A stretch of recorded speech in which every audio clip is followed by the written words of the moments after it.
வையத்து வாழ்வீர்கள் நாமும் நம்பாவைக்கு செய்யுங்கிரிசைகள் கேளீரோ. பார்க்கடலுள் வையத்து என்ற பரமனடிபாடி நெய்யுண்ணோம் பாலுண்ணோம் நாட்காலே நீராடி மையிட்டெழுதோம் மலரிட்டு நாம் முடியோம் செய்யாதன செய்யோம் தீக்குறளை சென்றோதோம் ஐயமும் பிச்சையும் ஆந்தனையும் கை காட்டி உய்யுமாறெண்ணி உகந்தேலோர் எம்பாவாய். ஆண்டாள் அருளி செய்திருக்கக்கூடிய திருப்பாவை 2வது பாசனம் நாள்பாட்டு. இந்த திருப்பாவையானது திவ்ய பிரபந்தங்களிலே உயர்ந்ததானது. திருப்பாவையை ஒரு சமயத்திலே எம்பெருமானார் என்று சொல்லக்கூடிய ராமானுஜரிடத்திலே ஒரு திருப்பாவைக்கு விளக்க உரை உபன்யாசம் செய்ய வேண்டும் என்று கேட்க எம்பெருமானார் சொன்னாராம், இந்த பரியாழ்வார் அருளி செய்த திருப்பல்லாண்டுக்கு ஆள் கிடைத்தாலும் கிடைக்கும், திருப்பாவைக்கு ஆள் கிடைப்பாரில்லை. என்ன காரணம் என்றால் ஆண்டாளுடைய மனப்பக்குவத்தை அந்த பிராட்டிமார்கள் மற்ற இருவரும் அடைய முடியாது, 10 ஆழ்வார்களாலும் அடைய முடியாது. மோவாய் எழுந்த முள்ளராய் இருக்கக்கூடிய ஆண்களாக இருக்கக்கூடிய நானும் சொல்ல தகுதியில்லை, கேட்கறதுக்கு உங்களுக்கும் தகுதி இல்லை. ஏனென்று கேட்டால் தானே சொல்லி தானே கேட்கும் இத்தனை என்று அவ்வளவு உயர்ந்த அர்த்தத்தை உடையது இந்த திருப்பாவை. அதனால் அடியேன் சொல்ல மாட்டேன் என்று எம்பெருமானார் கூறியிருக்கின்ற பொழுது நாம் எல்லாம் அதை பற்றி பேச எத்தனிப்பதானது ஏதோ எலி எலும்பர்கள் ஒரு மலையை குடைவது போல அமைந்திருக்கக்கூடியது. இருந்தாலும் நம்முடைய சம்பிரதாயத்தை ஒரு சில செய்திகளையாவது பொதுமக்களுக்கும் அடியார்களுக்கும் தெரிவிக்க வேண்டும் என்ற ஆசையினாலே இந்த முயற்சியிலே அடியேன் ஈடுபட்டுள்ளேன். ஆழ்வார் எம்பெருமானுடைய பெருமைகளை எல்லாம் பேசினாலும் ஆண்டாள் பேசுவது ஒரு பெண் பாவத்திலிருந்து பேசுவதாகிறது. வையத்து வாழ்வீர்கள் நாமும் நம் பாவைக்கு செய்யுங்கிரிசைகள்.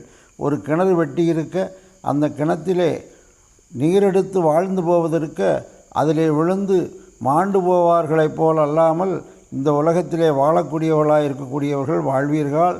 நாமும் நம் பாவைக்கு செய்யும் கிரிசைகள் கேளுகிறோம்.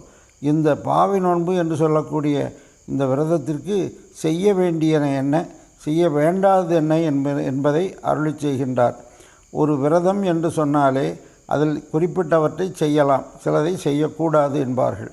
எப்படி ஒரு மருத்துவனிடத்திலே சென்று ஒரு நோய்க்கு மருந்து சாப்பிடுகிற பொழுது இன்னென்னவற்றை நீ சாப்பிடக்கூடாது, அதற்கு பதிலாக இன்னென்ன பொருள்களை மட்டும்தான் நீ உண்ண வேண்டும் என்று பிரித்து கூறுவது போலே இங்கு ஆண்டாள் நாச்சியார் செய்யாதன செய்யோம் தீக்குறளை சென்றோதோம் நாமும் நம் பாவைக்கு செய்யுங்கிரிசைகள் கேளுகிறோ. பார்க்கடலுள் பையத்துகின்ற பரமன் அடிபாட வேணும்.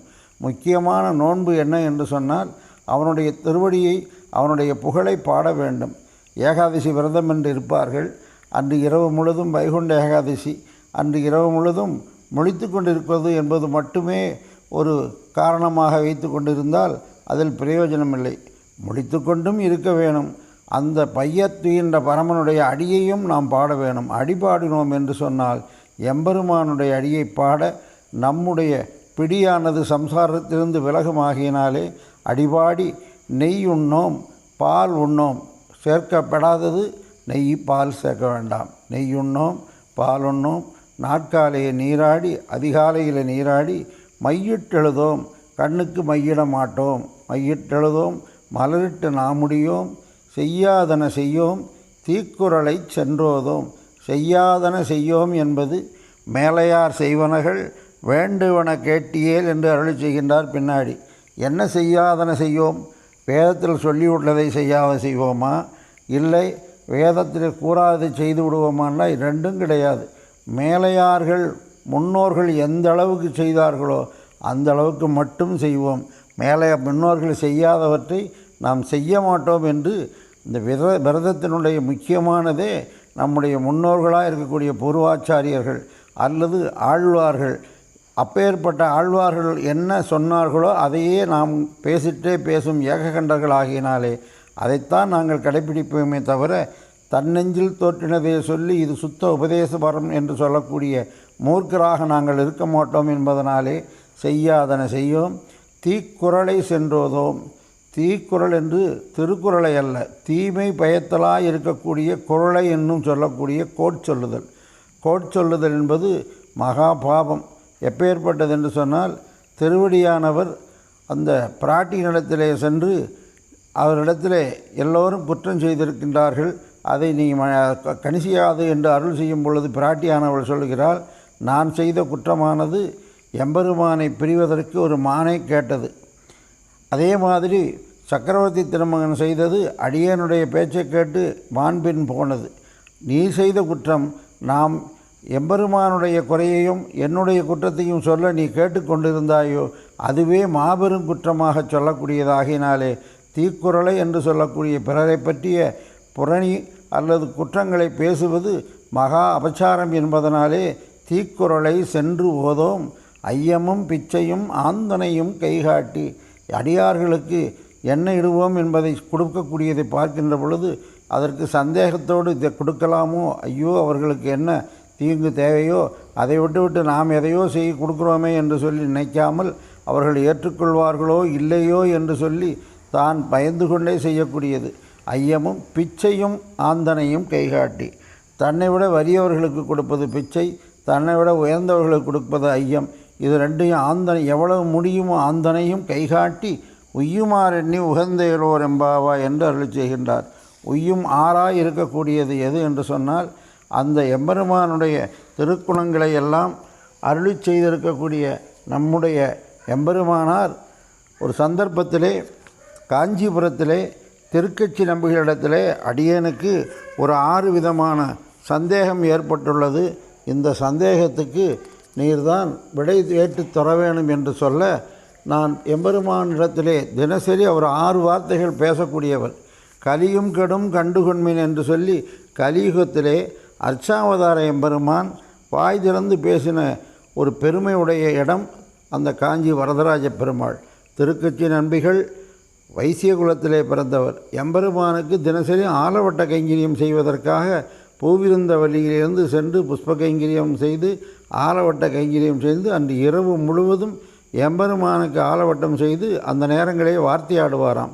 அப்படி வார்த்தையாடுகின்ற பொழுது எனக்குள்ள சந்தேகத்தை கேட்டுவாரும் என்று சொல்ல, உடனே எம்பெருமானாருடைய சந்தேகம் கூப்பி சொல்லவே இல்லை.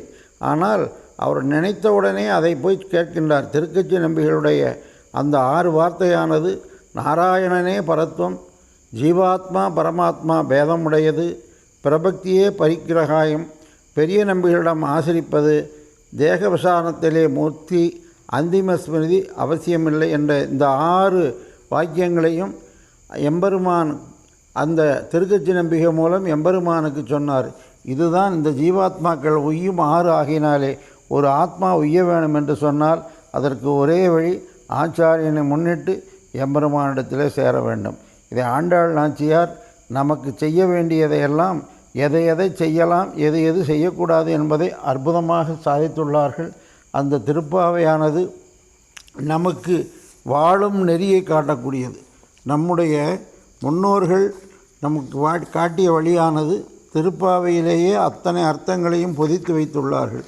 இந்த எம்பெருமான் ஏறார்ந்த கண்ணி என்று நேற்று அனுபவித்தோமே, அந்த கண்ணுக்கு அழகு எப்படி வந்தது என்பதை பிள்ளை உறங்காவல்லிதாசர் அற்புதமாக ஒரு சந்தர்ப்பத்திலே சொன்னாராம்.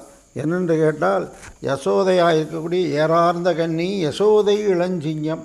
அந்த யசோதை இளஞ்சிங்கம் என்று சொல்லக்கூடிய அந்த பிராட்டியினுடைய அந்த யசோதையினுடைய கண் ஏறார்ந்த கண்ணி. எனவே எம்பெருமான் கண்ணனுக்கும் அற்புதமான அந்த கண்ணானது இருக்கிறது. அந்த கண் எதனா என்று சொல்ல, அந்த பிள்ளை உறங்காவல்லிதாசருக்கு ஒரு சந்தர்ப்பத்திலே நடைபாவாடையிட்டு தன்னுடைய அந்த ஆண்டாளை அழைத்து வந்தாராம். அதை பார்த்த எம்பெருமானார், இதைவிட அழகான கண்ணை காட்டினால் நீ விட்டு விடுவாயா என்று கேட்க, உடனே பெரிய பெருமாளிடத்திலே கரியவாகி உடை பிறந்து மெலிர்ந்து செவ்வரியோடி நீண்ட பெரியவாய கண்கள் என்னை பேதமை செய்தனவே என்று சொல்லி அந்த கண்ணழகை கண்டவுடனே அப்படியே மாறினாராகினாலே, அவருக்கு இந்த கண்ணழகிலே ஈடுபாடு அதிகமாகினாலே அவர் சொன்னாராம், இது தாயாருடைய கண்ணானது அந்த கண்ணனுக்கும் பிள்ளைக்கும் வந்திருக்கும் ஆகினாலே ஏறார்ந்த கண்ணி யசோதை இளம் சிங்கம் என்று அருளி செய்தார் ஆகினாலே, அப்பேற்பட்ட கண்ணழகு நம்முடைய ஆச்சாரியர்களுக்கும் உண்டு. அதாவது ஆச்சாரியனுடைய கண் பார்வையானது 2 கண்களால் நம்மேல் நோக்கினால் மற்ற 3 கண்ணை உடையவர்கள் 8 கண் உடையவர்கள் 1000 கண் உடையவர்களால் கூட நம்முடைய பாவத்தை போக்க முடியாது. இந்த 2 கண்களே நம்மை நோக்கினால் போதுமாகினாலே அப்பேற்பட்ட திருப்பாவையை நாம் நாளும் ஒரு பாட்டாக அனுபவித்து நம்முடைய கர்ம வினைகளாய் இருக்கக்கூடிய போய பிழைகளை போக்கிக் கொள்வோமாக. ஆழ்வார் எம்பெருமானார் ஜீயர் திருவடிகளே சரணம்.